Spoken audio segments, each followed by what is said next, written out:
ဘာသာကြီးလေးခုတွေမှာဗုဒ္ဓဘာသာတွေကိုဝင်နေကိုလေးစားတယ်။ဘာလို့လဲဆိုတော့ဗုဒ္ဓဘာသာဝင်တော်တော်များများကိုကြည့်ရင်လည်းယဉ်ကျေးတယ်လိမ္မာတယ်ဘာသာတရားကန်ဆိုင်တယ်အလှူဒန်းကိုအင်မတန်လုပ်နိုင်တယ်။ပေါ့နော်ကိုမှမရှိအောင်မသူများကိုကြွေးချင်တယ်ပေးချင်တယ်လှူဒန်းချင်တဲ့ဆန္ဒရှိတယ်။ဆိုတော့ဗုဒ္ဓဘာသာဝင်နေဟာအင်မတန်လေးစားစရာကောင်းပါတယ်။ဆိုတော့အမကဘာဖြစ်လို့ဗုဒ္ဓဘာသာကို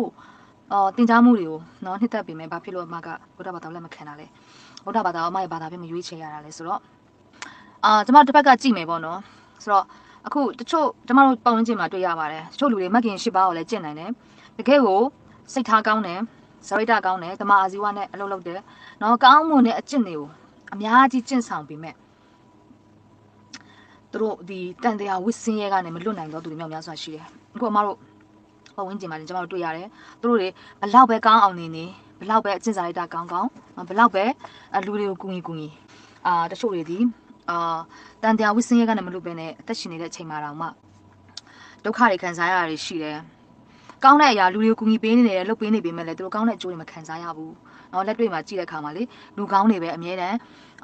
းအသေးစောတာတို့เนาะလူကောင်းတွေပဲအနိုင်ကျင့်ခံရတာတို့လူကောင်းတွေပဲအမြဲတမ်းဒုက္ခခံရတာတို့ဆိုတော့ပတ်ဝန်းကျင်မှာတွေ့နေရတယ်ဆိုတဲ့ခါကျတော့ဒီအရာဟာအမတက်တော့တဘာဝမကြဘူးเนาะသူတို့ဘလောက်ပဲကောင်းအောင်စူးစမ်းဘလောက်ပဲလှုပ်ဒီအရာကသူတို့ကိုနှိပ်ပံကိုမခေါ်ဆောင်ဘူးဆိုတာကိုကျွန်တော်တွေ့ရတယ်ပေါ့နော်အဲ့ဒါတော့တစ်ချက်ပေါ့ပြီးတော့ခုနကမှပြောသလိုဗုဒ္ဓဘာသာဒီအမတို့ရဲ့နောင်တမလွန်ရေးအတွက်နော်စိတ်ချမှုမပေးနိုင်ဘူးအဲ့ဒါကြောင့်လို့မှဒီဘာသာရဲ့တွင်တင်ချက်တွေကိုနှစ်သက်သဘောကျပြီးမှဗုဒ္ဓဘာသာအမတော့နီးစမ်းပေးမယ်အမမရွေးချယ်ဘူးဆိုတော့အမကဘာလို့ခရစ်ယာန်ပေါ့နော်ယေရှုခရစ်တော်နောက်ကိုလိုက်တယ်ယေရှုခရစ်တော်ကိုယုံကြည်တော်ဝင်တဲ့ခရစ်ယာန်ဘာသာဝင်ဘာလို့ဖြစ်ရလဲဆိုရင်ယေရှုခရစ်တော်ကိုကျမတို့ကအမတို့ကပေါ့နော်ယုံကြည်လက်ခံတဲ့ခါမှာအမတို့အတွက်ဒီဘဝနောင်ဘဝအတွက်စိတ်ချမှုရှိတယ်ယေရှုခရစ်တော်ကဂရုပေးထားတာဖြစ်တယ်နော်အမတို့အတွက်ယုံကြည်စိတ်ချမှုရှိတယ်ဒီဖခင်ကိုကိုးကွယ်ခြင်းအဖြစ်နော်အမတို့ကယေရှုခရစ်တော်ကိုကိုယ့်ရဲ့ဖခင်အဖြစ်လက်ခံလိုက်ခြင်းအဖြစ်နှလုံးသားထဲကနေလက်ခံလိုက်တာနဲ့ယေရှုခရစ်တော်ဘုရားကတန်ရှင်းသောဝိညာဉ်တော်ဖြစ်တဲ့အမတို့အသက်တာထဲမှာဝင်ရောက်လာတယ်ပြီးတော့ခုနပြောတဲ့ဒီကောင်းတဲ့ကျင့်စဉ်တွေပေါ့နော်မခင်ရှိပါတို့နော်တီလာစောက်တာတို့ဒီဟာတွေအမတို့ကအထွေထူးအဲ့ဒီအကျင့်ကိုအထွေထူးကျင့်စရာမလိုပဲနဲ့ယေရှုခရစ်တော်ကသူကအမတို့ရဲ့နှလုံးသားထဲမှာဝင်ရောက်ပြီးတော့သူကဝင်ရောက်နေရယူပြီးတော့အလုပ်လုပ်ပြီးတော့အဲ့ဒီအရာတွေကို automatic အမတို့ကလှုပ်ဆောင်ခြင်းတဲ့စိတ်တွေဖြစ်လာတာဖြစ်တယ်။ဆိုတော့အမတို့ကဆင်းရဲသည်ဖြစ်စေချမ်းသာသည်ဖြစ်စေဘေးဒုက္ခတွေနဲ့ကြုံတွေ့သည်ဖြစ်စေအမတို့နှလုံးသားထဲမှာအမြဲတမ်းငြိမ်သက်ခြင်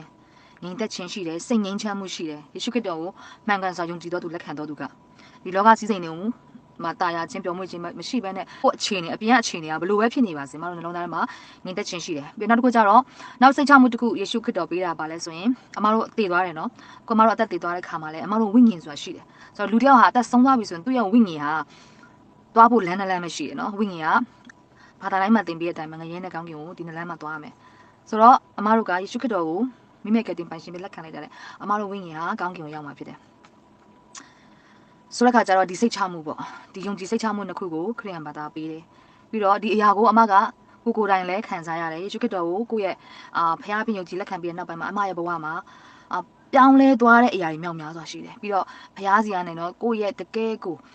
မိဘတစ်ယောက်လို့ကျွန်တော်တို့ဖခင်ကိုအမြဲတမ်းဆက်သွယ်လို့ရတယ်စကားပြောလို့ရတယ် communication ရှိနေတာတယောက်နဲ့တယောက်အမတို့တစ်ခါလေကြာရင်ဖခင်ကကျွန်တော်တို့ကို vision တွေပေးတယ်ယူပါယုံတွေပေးတယ်နော်ဘယ်လိုနေရာမှာဘယ်လိုသွားရမလဲအမတို့စီးပွားရေးအစ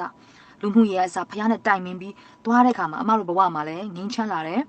နော်မီလီယံနာကြီးတွေတော့ဖြစ်မသွားဘူးဒါပေမဲ့ငြိမ်းချမ်းလာတယ်အဲ့ဒီစိတ်ငြိမ်းချမ်းမှုကဘာနဲ့မှဝယ်လို့မရဘူးကဘာကြီးအခြေအနေဘယ်လိုပဲစိုးနေပါစေအမတို့ငြိမ်းချမ်းမှုရှိတယ်ပြီးရင်ကိုဟာငါတည်သွားလဲငါရဲ့ဝိညာဉ်ကကောင်းကင်နိုင်ငံကိုရောက်မယ်ဆိုတော့စိတ်ကယုံကြည်စိတ်ချမှုရှိနေတဲ့ခါမှာအမကခရစ်ယာန်ဘာသာကိုယေရှုခရစ်တော်ကိုမိမိရဲ့ဖခင်ပြရွေးချယ်တာဖြစ်ပါတယ်ဆိုတော့ညီမကိုလည်းရရှိကောင်းချီးပေးပါစေအတ္တဟိအတ္တနောနာထောမိမိတည်တာလည်းမိမိရဲ့ကိုယ်ွယ်ရာအထာယာလို့ဒီစကားပြောတော့စောရကတက်ကောင်းတက်လိမ့်မယ်ဒါဖြင့်ဖះကိုဘာလို့ကိုးကွယ်လဲမိမိတည်တာလည်းမိမိရဲ့ကိုးကွယ်ရာဆိုဖះကိုးကွယ်တဲ့အပိုင်းကတစ်ပိုင်းမိမိတည်တာလည်းမိမိရဲ့ကိုးကွယ်ရာဆိုတဲ့အပိုင်းကတစ်ပိုင်းနှစ်ပိုင်းခွဲခြားပြီးတော့မှတ်ရဖះကိုကိုးကွယ်တယ်ဆိုတာဖះစီကအဆုံးအမလမ်းညွှန်မှုရဖို့အတွက်ကိုးကွယ်ဒီတဲ့မပို့အဆုံးမဩဝါဒရပြီးတော့ကိုယ့်ဘဝကိုထိန်းကျောင်းရမှာကိုယ့်အလုပ်ပဲဖြစ်တယ်စဉ်းစားကြည့်လေလူတော်တော်များများဟာမိသားစုဘဝမှာနေကြတာဖြစ်တယ်ကိုယ်သားသမီးကိုပညာတတ်ကြီးဖြစ်အောင်အဆန်ချမ်းသာတဲ့ပုဂ္ဂိုလ်တွေဟာဝေကြေးဒနာအသုံးချပြီးလုပ်ပေးနိုင်သလားဆိုတာစဉ်းစား အလေးနဲ့ထားစဉ်းစားကြည့်ပညာ